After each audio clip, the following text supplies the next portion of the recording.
Good morning, adventurers. My name is Ben, and welcome to a morning show where I sit around, drink some tea, and talk about TTRPGs. First up for TTRPGs today, we have this here kind of fall-ish, witchy kind of mug from my fiance. It's her mug. She likes the aesthetic, and honestly, it kind of fits with the whole aesthetic of this game. In a general conceptual kind of way, so I figured it would be appropriate. Inside of it, we have D&T, or the Palace Elixir from D&T. Again, these guys are really great. They make some really good tea. If you are interested in tea, definitely check them out. They had a Kickstarter recently that just wrapped up that had some more of their stuff in it. It's a really great little company. As far as I can tell, they are not associated with Wizards of the Coast in anything other than name, and really the name is just branding. So go ahead and support them. They're really great. But let's go ahead and let's get into what we were talking about today. Today we are doing our quick little introduction on a new game, new-ish to the world, definitely new to the show. This game here is Wanderhome.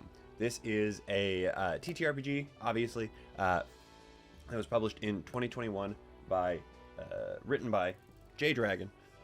It's a really, really interesting game because it is the most different from any game we've talked about so far. Probably the most unique game that we will be talking about as we go through the season, just because it is so different from a normal TTRPG, and this is actually going to be a really great way to sort of start to get people interested in them if they are really reluctant to get into something that is mechanics heavy, rules heavy, that kind of thing, because this thing is very, very rules light. So let's go ahead, let's dive into our sort of normal setup of questions for this here first episode of the week, just sort of the introduction to the game. So, as I mentioned, what is this game?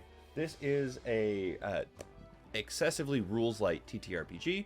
The book itself is 250-ish pages, but the actual content of it is significantly less than that. If you're watching, you can see in here that this is about as dense as all the pages are. For those of you listening, it is that the text occupies about half of the page, and it is well spaced, pretty big, everything like that.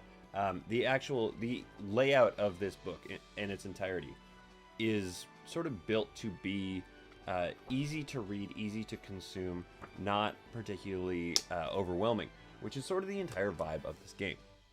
How many players do you need to play this game? This is the first TTRPG we have here that is actually suitable for one player, all the way up to, I believe the way they have it said is 6, but there is a section in here that talks about doing it as a large party game almost, where you can facilitate more and more people.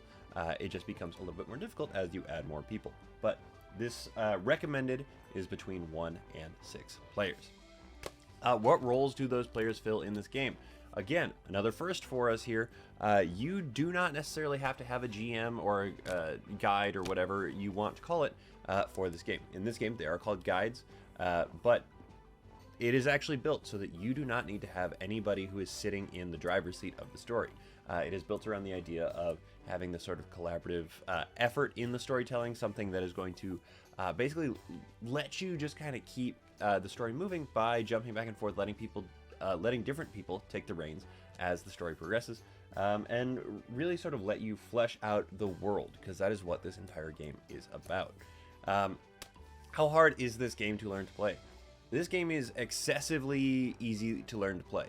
It might be trickier, actually, if you come into it from a mechanical TTRPG mindset. If you are somebody who's played a lot of Dungeons & Dragons, Pathfinder, Kids on Bikes, Cyberpunk, Vampire the Masquerade, etc., any of those things, it actually might be more difficult for you to understand how this game works, because there are so few rules in it. So it is actually exceedingly easy to learn how to play this game.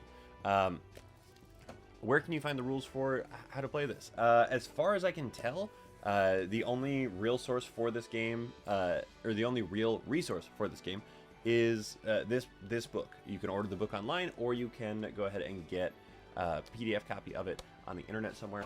But it is not particularly expensive either, necessarily. I believe that there is a free PDF of it floating around somewhere on the internet. I didn't, in my quick research in trying to find it, I didn't find it anywhere on the line, but it is it's probably out there somewhere. Is there a quick start for it? There is a quick start inside of the book. So there is a page that basically says, oh, you want to just get going? Okay, great. Here is how you get going, and it's 1 page long. Let me see if I can actually find it real quick here. I think it's on page 35, 34. Yep, here we go. Quick start, right here. This is it. There is a 9 bullet point list, and that is how you just quick start the game. If you are looking to just hop in, get rolling, or maybe you have a large group that you want to just get on the road, get moving with. And how well does your 5e knowledge transfer to this game?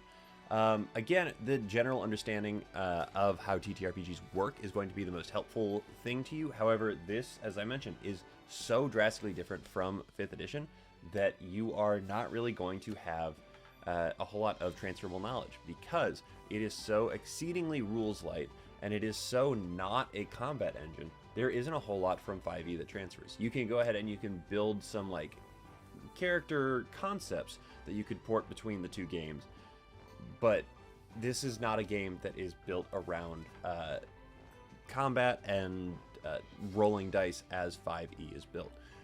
This is a game at its core that is entirely about sort of the journey. It's called Wanderhome because the idea is that you are finding yourself as your character on the road, making your way from one point to another, and the interactions that you might have along the way, the people you might run into, the people that you cross paths with, and the little journeys that you go on in the interim with them. It is the closest thing I can really associate to this is any sort of like cozy type game, any cozy farm sim kind of video game.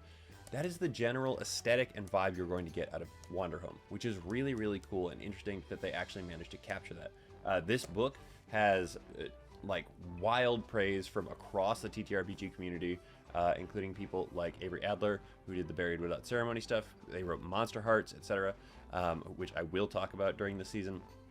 Brennan Lee Mulligan has a quote in the book, or in the front flap of the book, along with Polygon Magazine and Grant Howitt, the person who created Spire and Honey Heist. Like Matt Mercer is on record somewhere talking about how great this book is. This is an exceedingly well-received game. So if you're thinking, man, this really isn't for me, this is boring, give it a shot. Honest to God, because it is such an odd little game that I didn't expect to love quite as much as I think I do, because I'm so used to playing with heavy mechanics. Kids on Bikes is a little bit lighter on the mechanics, but still has like combat mechanics and all this sort of thing. Wanderhome just doesn't. It leaves a lot of room for you to sort of facilitate your own mechanics in the game if you want to, but it is about exploration. It is about the journey. It is about developing relationships. It's about just being at peace with the world, or trying to find that peace. That is the entire vibe of this game, and it's honestly so refreshing to get to play and read and look at a game that is not about just killing everything that you come across, or trying not to die, or anything like that. It is a game about development and a game about the journey that it takes to do so. So obviously, I highly recommend checking this game out because it's so cool and so different and so unique. But you'll hear more throughout the week here as I talk about it. But it's such an interesting game, and I highly recommend taking a look at it. But that's our little introduction game episode here for Wanderhome. This is going to be a really cool week. It's going to be different. Hang with me on it, and I hope you guys stick around and really do enjoy it. So that is everything I have to talk to you guys about today. Thank you so very much for making me part of your morning routine. I really do appreciate it. And thank you so much in particular to my subscribers. You guys are the ones that make this show possible. If you're interested in supporting the show, the best way to do so is to subscribe either on YouTube or on whatever podcasting platform you get your podcasts on. Just having that support makes it all worth it, makes it so I can keep doing what I want to do here. So thank you guys so very much. That is everything I have for you, like I said. So with all that said, don't forget, everybody, drink tea, play TTRPGs, and keep on rolling.